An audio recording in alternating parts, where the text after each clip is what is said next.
Hello all, welcome to my YouTube channel. This is episode 2 in the deep learning with Pytorch series. So as we mentioned in the series title, right, we will start from ground zero and we will go to the graph neural network, right? To start with from ground zero, you should know how to set up a machine learning problem, right? And how we can frame a machine learning problem so that in the end, once you identify the problem, in the end, you can also come up with a solution to that problem, right?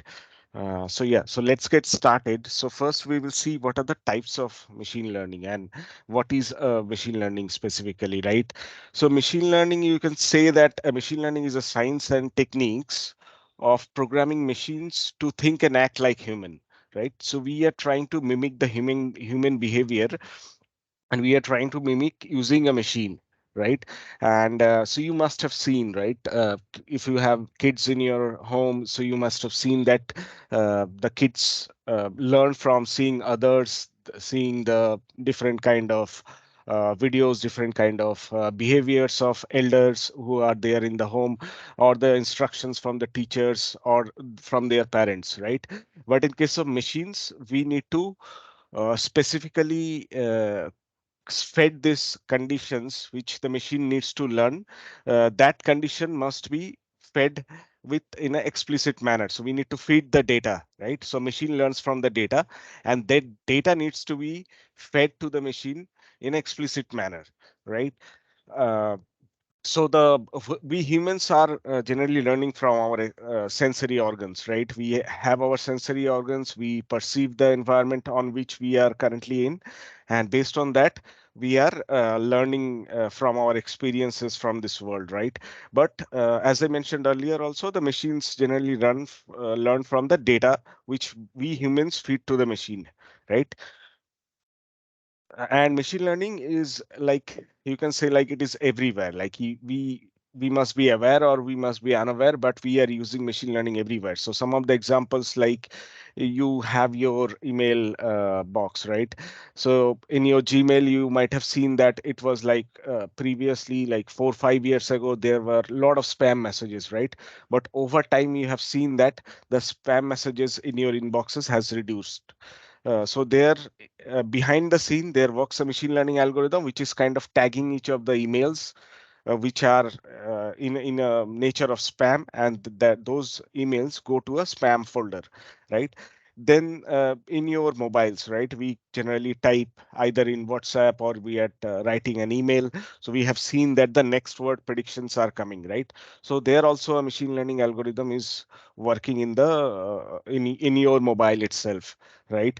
Then also the video recommendations from YouTube, right? So it might be the case that from some feed from your YouTube network, you come to this video, right? So those algorithms, like how the YouTube is recommending you the videos in your YouTube feed, right? Based on your past browsing history or from your recent search that you have been doing in the YouTube. Based on that, YouTube is kind of giving you your user specific recommendations, right? So all these are kind of examples of machine learning, right? So generally, if we classify machine learnings into different types, so one of them would be supervised learning, right? So in the supervised learning, we have a past historical data where we have datas which can be defined as x and y variables.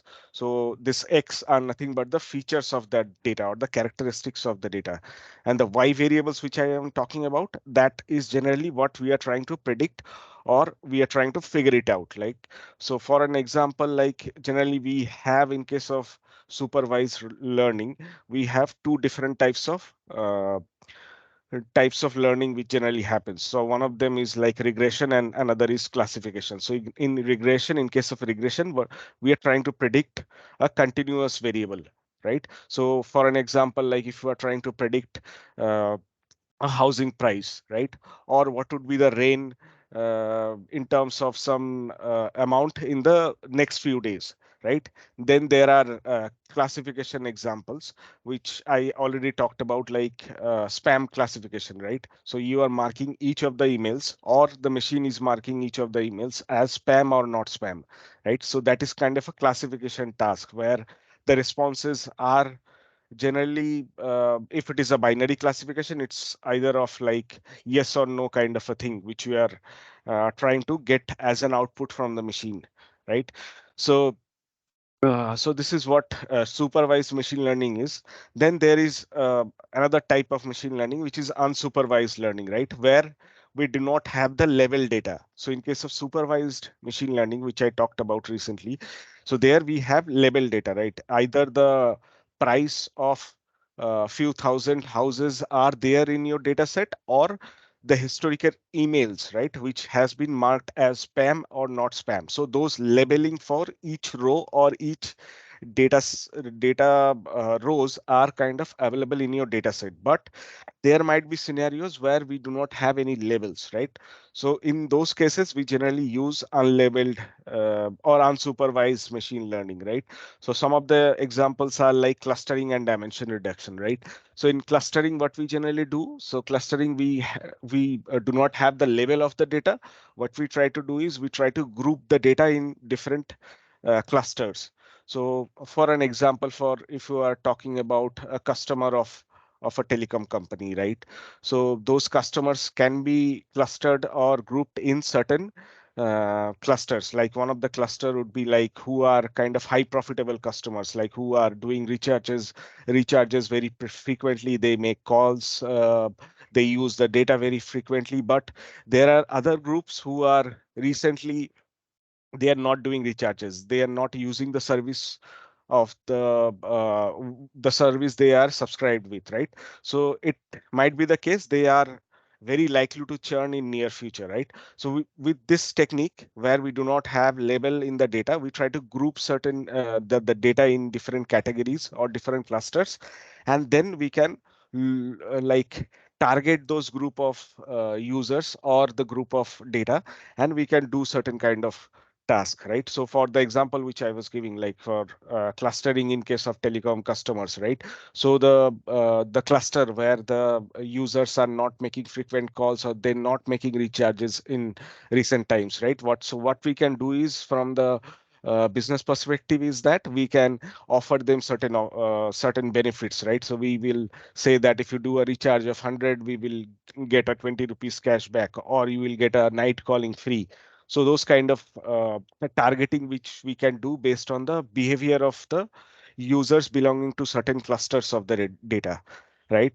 So yeah, so this is another type of machine learning, which is a reinforcement learning, right? So in reinforcement learning, the human intervention is very much less, right? So in this example or in this type of machine learning, what we are trying to do is we are asking machine to take suitable action so that the rewards associated to those actions, right, which will be maximized for a particular situation, right? So just to give you an example, right, if you are uh, trying to deliver Amazon product using a drone, right? So we will try to design an algorithm so that the drone consumes very less amount of battery, or it takes a shorter path so that the delivery can be done in a most optimized way, right? So so here, like the behavior or the path will be decided based on the actions taken by the machine on specific situations, right? And some of the examples of this reinforcement learning are like self-driving cars or traffic light control or robotics, right?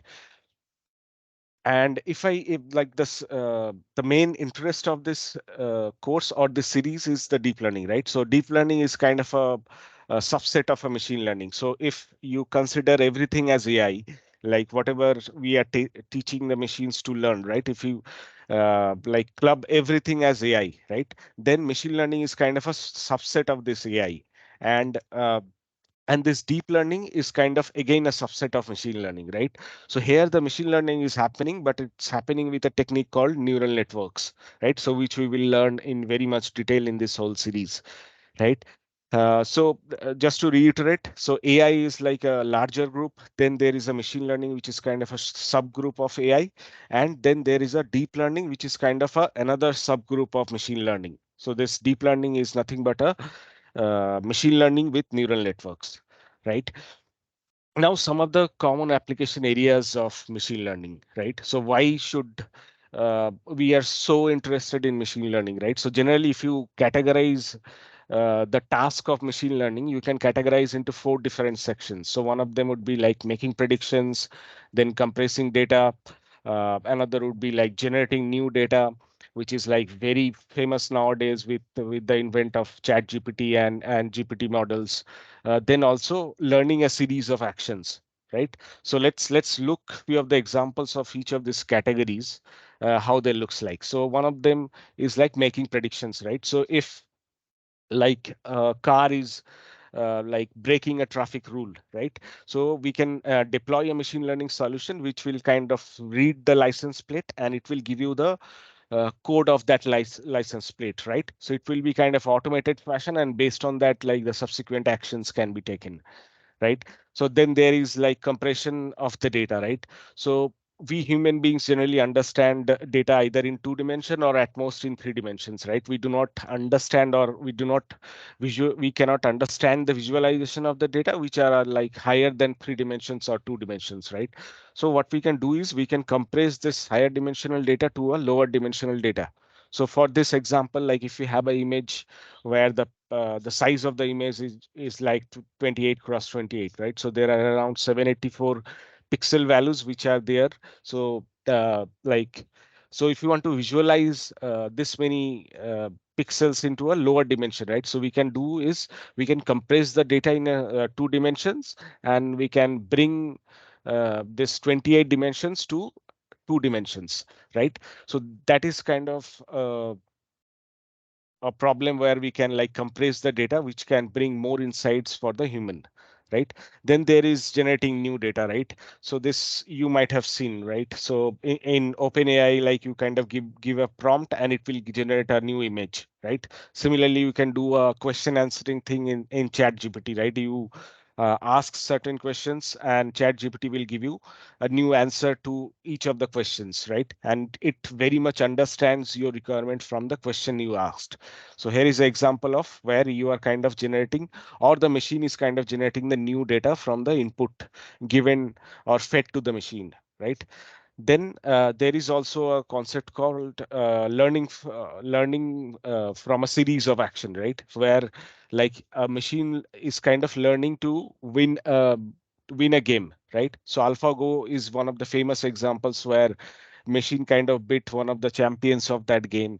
So that was all over the news in that time. So here the machine learning, or the machine is kind of learning the sequence of steps using the algorithm which I mentioned, like reinforcement learning. And by its own intelligence, it's trying to understand how to play the game so it can get the maximum reward, right? So these are like a few of the common examples of or the applications areas of machine learning. Then let's go into how do we frame a machine learning problem, right?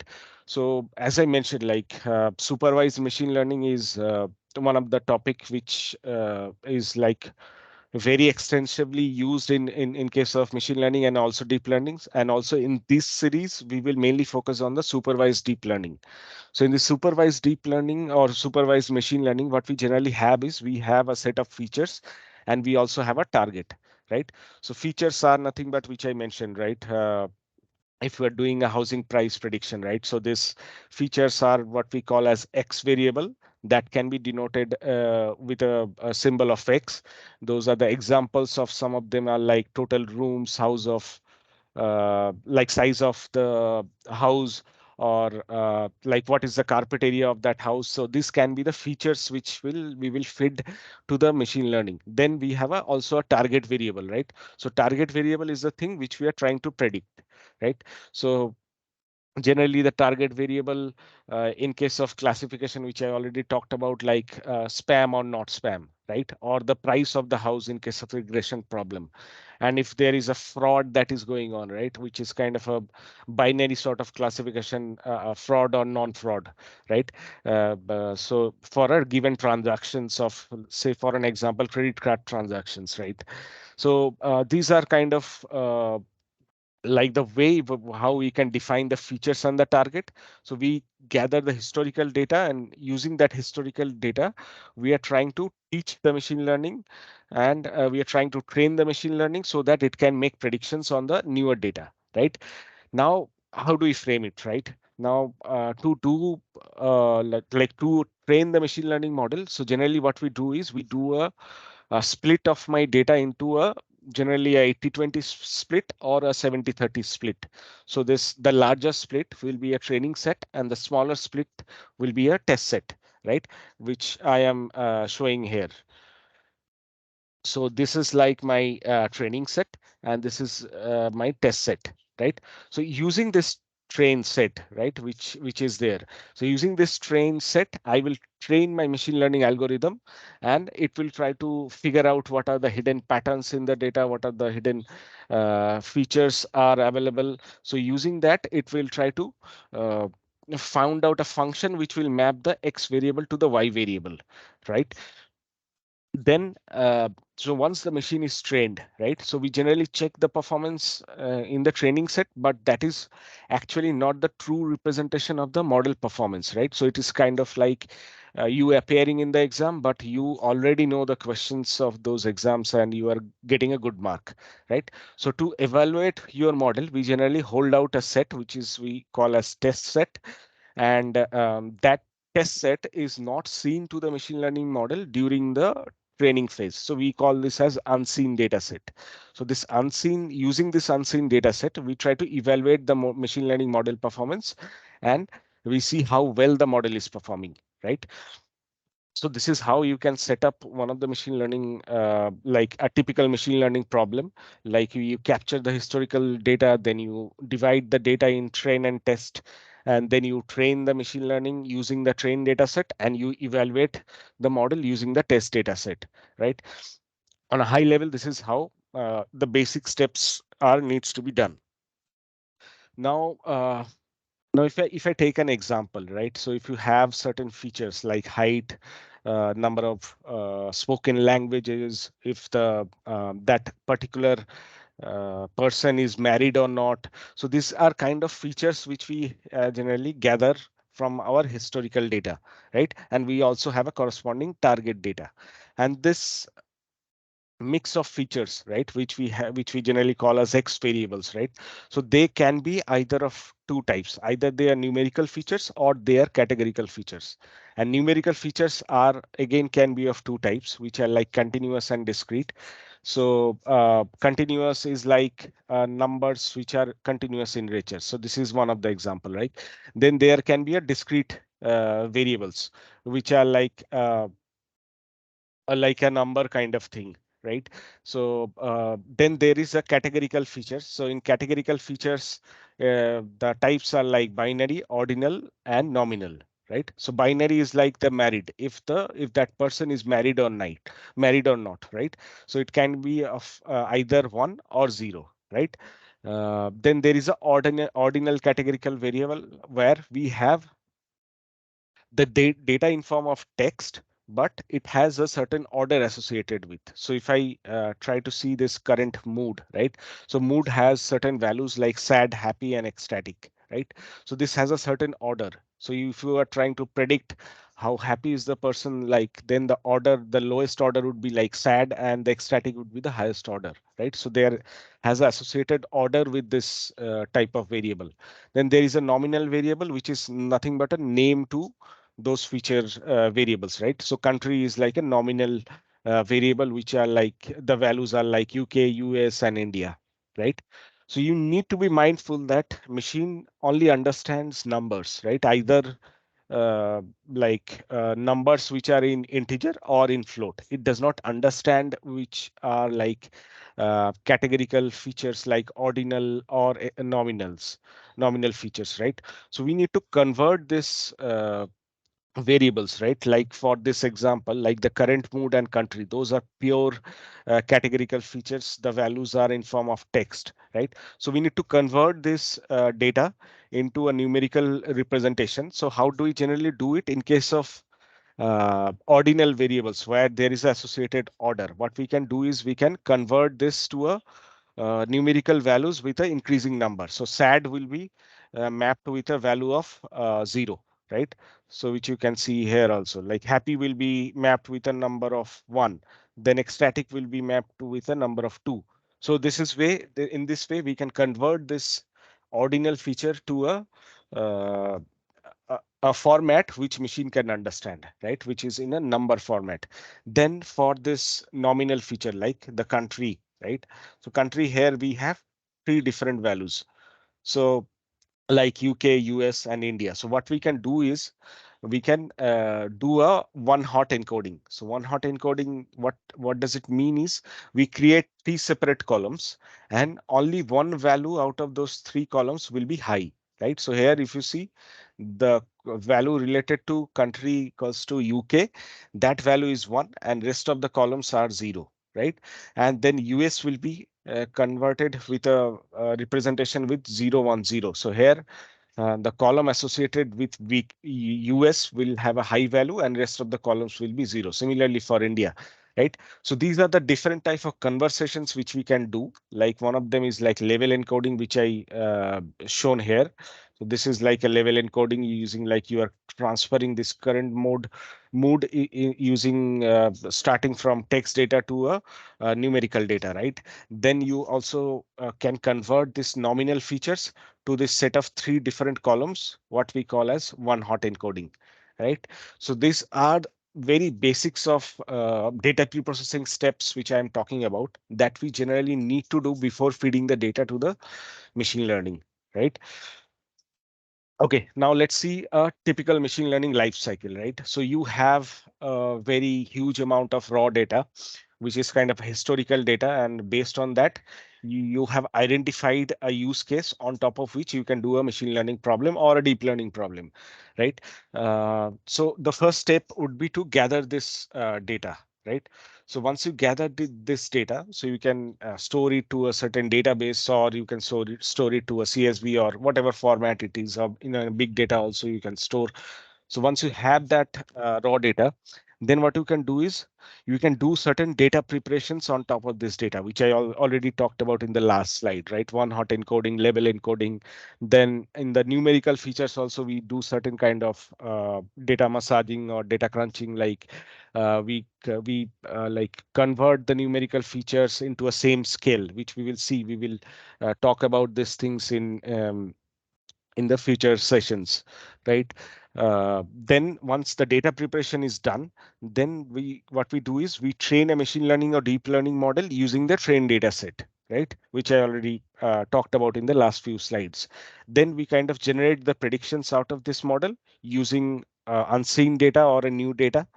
Once the prediction is done, so nowadays it's not about only making predictions, right? We also kind of use the technique of explainable AI.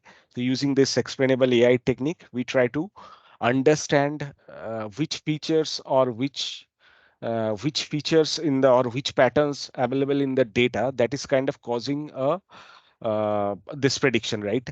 So if I talk about a patient, your machine learning algorithm is kind of predicting a patient will have a cancer in say near 3 years, right? Or say near 6 months, right? Then it should also tell you for which behavior of that patient or which due to which parameters of those patients historical test that has been done, the machine is predicting you that the patient has a high likelihood of having a cancer in the near future, right? So that is where the explainable AI comes into the picture. It tells you what are the reasons behind each of the predictions, right? So here also the human also comes into the loop, and human kind of validates those predictions and those explainable AI outputs, and it will tell you with the use of domain knowledge associated to a certain problem, the human can tell you if the explainable AI techniques are performing well or not. Now, then you evaluate all these things, right? The predictions from the machine, the explainable AI outputs, all this you evaluate, right? And if the evaluation is kind of satisfactory, then you go to a production, you go ahead and deploy the model to the production. Otherwise, you need to go back to this step, right? Where you will start from retraining the model. So that in some of the cases, you also need to go back to this data preparation step. And also in some of the cases, you need to gather more data, right? Where using more data, your machine can learn better. So the more examples or more patterns you feed to the model, it will learn better, right? So these are the very basic things which you should be aware if you want to start your career in this data science or deep learning. And this was the idea of this video, to get you started how you can set up a machine learning problem, right? So yeah, in the next video, I will go through why you should learn deep learning and what is the motivation behind learning deep learning, right? So yeah, that's all I have in this session. Thanks for watching. See you in the next video.